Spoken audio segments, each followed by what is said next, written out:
What's up, everybody? Welcome back to the channel. It's your boy Kangaroo Black coming back once again, talking my Alabama Crimson Tide, Coach Kalen Deboer, and former Alabama quarterback Greg McElroy and his comments on Coach Kalen Deboer. All right, just like me, Greg McElroy, he is very high on Coach Kalen Deboer. And just like me, Greg McElroy seems to think that a national championship for my Alabama Crimson Tide under Coach Kalen Deboer is not far away. So let's go ahead and get into Greg McElroy's comments on my coach, Coach Kalen Deboer. He now takes over at a place that has 18 national championships. I'm putting the percentage chance that he'll win a natty at 75%. I believe Kalen Deboer will win a national championship at Alabama. I don't think it's going to take long, and I agree. Great minds think alike. But let's keep going. Anyway, this guy in his career has only 2 losses against ranked opponents. One against Michigan, the other one was at Fresno State. He was undefeated at Washington against ranked opponents up until his final game as Washington head coach. He can do more with less, and he has proven that at both Fresno State and Washington. But before we talk about what he did at Fresno State and Washington, let's talk about what he did at Sioux Falls. He was a head coach at Sioux Falls from 2005 to 2009. That's 5 seasons, okay? Out of 5 seasons, he only lost 3 games. Out of 5 seasons, he only lost 1 regular season game, 1 conference game, okay? But anyway, just like he say, he's a winner. Winners win, no matter where you at, no matter what league that you in. But to keep it going, his 3 losses at Sioux Falls, 2 of them was in his first season. 1 regular season game, 1 playoff game. And that playoff game was the semifinal playoff game, the game before the national championship game. Okay? And then his 3rd loss came in his 3rd season, which was the national championship game. Like I say, this guy only had 1 conference loss, 1 regular season loss. That is crazy. Out of 5 seasons, once again, 67-3 overall, 49-1 in the conference. You can't beat that, no matter what division of football that you in. You can't beat it. This guy won 3 national championships, 3 NAIA national championships out of 5 seasons, and played for another one. And with 1 game from playing for another one. That's crazy. 4 out of 5 years you playing for a national championship. In your first year as a head coach, you only 1 win away from going to the national championship. That's crazy. But that's what he did at Sioux Falls. So then, from his last year was 2009, 2010 until 2019, he was at 4 different programs as an offensive coordinator and quarterbacks coach. Okay, I think his first first time coming to Power 5 was at Indiana. Okay, he was the offensive coordinator, but he was only there for 1 year in 2019. Then 2020, he took over Fresno State. COVID season, went 3-3. You know, you had a lot of players to sit out that season. A lot of programs had a lot of setbacks, but hey, that's neither here nor there. But I tell you what, a lot of fans outside of Alabama fan base will hold that season against him. But when it comes to the Alabama 2020 national championship, you will say that don't count. That's how it always been since 2020, since Alabama won that national championship. But when you see 2020, Kalen Deboer, Fresno State went 3-3, you will want to talk about that. Okay, but that's neither here nor there. That was 2020. 2021, he went 9-3. Okay, so, but let's not forget, or maybe you don't know, 2019, Fresno State was a 4-8 team. But when Coach Kalen Deboer left, there was a 9-3 team. Improvement. That's all I know. Overall at Fresno State, he was 12-6. in the 2 seasons he was there, 9-5 in the conference. Okay. Then he moved to Washington. Matter of fact, 2021, he was tied for first in the conference. So, but anyway, he moved to Washington 2022 season. Went 11-2. Won Pac-12 Coach of the Year that year. The 2 games he lost, I think they was by a total of 8 points. 1 by 5 and 1 by 3. I know one of the losses was to Arizona State. I think it was about 3 points. I forgot who the other one was. But then in 2023, 14-1. Won the conference championship. Went to the playoff. Went to the national championship game, albeit he lost. Once again, he was Pac-12 Coach of the Year, back-to-back Pac-12 Coach of the Year. All right, Pac-12 champions, Eddie Robinson Coach of the Year, among a lot of other awards. So, hey, first time being a Power 5 head coach. The guy goes 25-3, 16-2 in the conference. and who people say was the best coach in the Pac-12, Dan Lanning. Coach Kalen Deboer beat him every time he faced him. 3-0 against him. 2-0 against Steve Sarkisian in Texas. Winners win. No matter what division of football you play at or coach at. That's all I know. But that's what this guy did in his head coaching career. Ain't put together a losing season yet. Even though COVID, he was 3-3. That's 500. It ain't losing. But anyway, y'all can say what you want to say, but overall, this guy's 104-12 as a head coach. 104-12.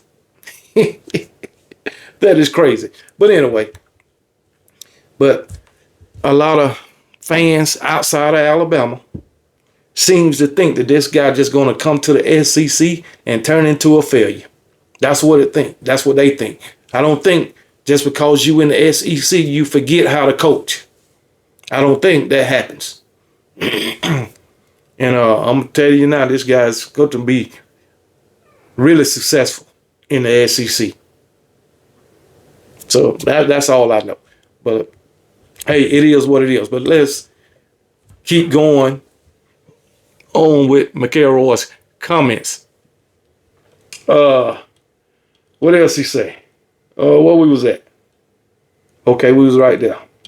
Anyway, let's go on. He says he immediately steps into a roster that is deeper and probably a little bit more complete than the roster he had at Washington.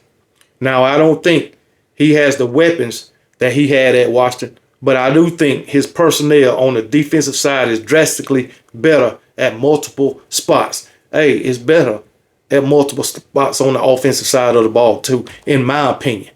Because the reason why I say that, on Washington's roster, I guarantee you probably had more 3 stars than you had 4 and 5 stars. And on Alabama's roster, you got a roster full of 4 and 5 stars at every position.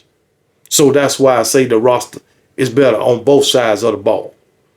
And when McElroy says Coach Kalen Deboer does more with less, yes, he did at Washington.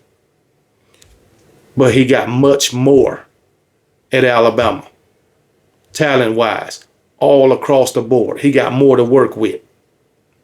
So, hey, we're going to see what he's going to do. Let the chips fall where they may. But I guarantee you, my Alabama Crimson Tide on the Coach Kalen Deboer will be a playoff team. I don't care that it's 12 teams. I'm saying Alabama will be a top 5 team. I know some polls got them at number 7. Some polls got them at number 6. I don't care. I'm saying at the end of the season, under Coach Kalen Deboer, they will be a top 5 team. Probably top 4. But anyway, keep it moving. Greg McElroy goes on to say, it's not just the trust of Saban's former players that makes him unique. Other players see his championship pedigree shine through as well. This thing keep moving, man. But anyway, Yeah. See see his championship pedigree shine through as well. This is why big name transfers like Damani Jackson, Xavier Brown, Parker Brailsford, and Jeremy Bernard, among others, chose to join the Crimson Tide. Now, Xavier Brown, he was an incoming freshman, I believe. But anyway, players like Jeremy Bernard and Parker Brailsford coming from Washington alone with Coach Kalen Deboer, Damani Jackson from USC. Then you got Deshaun Jones from Wake Forest, King Mack from Penn State. If they didn't believe in Coach Kalen Deboer, they wouldn't be coming. That's all I know. All right, so hey, and probably some of those transfers might, once the season starts, wish they'd have stayed with my Alabama Crimson Tide and gave Coach Kalen Deboer a chance. But anyway, I digress on that. He goes on to say, this guy has won national championships before. Granted, it was at the NAIA level, but he knows a little bit more than most about what it's going to take to compete in a 3 or 4 game playoff to ultimately win a national championship. And I agree. I think he got the advantage in that area than Power 5 coaches, because, you know, Power 5 only 14 playoff, semifinals, and then a national championship game, 2 games. So I think Kalen Deboer got the advantage because when he was coaching at Sioux Falls, he had to go 4 games deep to win a national championship, or 4 games deep into the playoff to win a national championship. First round, second round, third round, then the national championship. So he got an advantage on that. He knows what it takes. Can any Power 5 coach say that? I don't think so. So, hey, it is what it is. So that's one thing he got working in his favor. But anyway, those are Greg McElroy's comments. If you disagree, put it in the comments. If you agree, put it in the comments. You know I agree. Okay? Because, like you say, winners win, baby. And just like Greg McElroy said, he has a winning pedigree. And he done brought that to the University of Alabama. And he knows, everybody knows, that the University of Alabama got a winning pedigree. Always had one. No doubt about it. So the two go together like hand in glove, baby. Goes together like hand in glove. So we'll see how everything work out in 2024 for my Alabama Crimson Tide.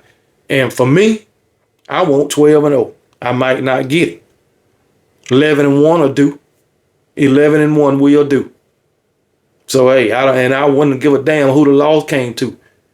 If we end the season 11-1, I'm happy with that. 9-3, 10-2, unacceptable. But this was what I will say: a 9-3 season on the first year head coach. Yeah, that's a success. Well, a first year head coach at a new program, that's a success. Give me another coach that went 9-3 in the first season at a new program. Maybe you know one, but I don't. Not at the Power 5 level. Well, I guess I do know one, because I know one that went 11-2, and that's Coach Kalen Deboer. So that's all I know at Washington, Sioux Falls, first season. So hey, it is what it is. That's the only one I know. Give me another one. You can't. But hey, he's coaching the best of the best now.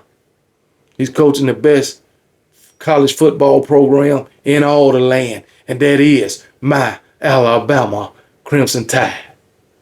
So hey, it is what it is. They want to talk about Dan Lanning, Steve Sarkisian. Well, guess what? He done beat both of them every time he done faced them. So hey, I wonder who next on the list. But anyway, that's all I got for y'all now. Like I said, if you agree with me and McElroy, put it in the comments. If you disagree, it's all good. You can put that in the comments too. I'm here for it. But anyway, y'all be blessed. and don't give a piss about nothing but the Tide. And roll damn Tide.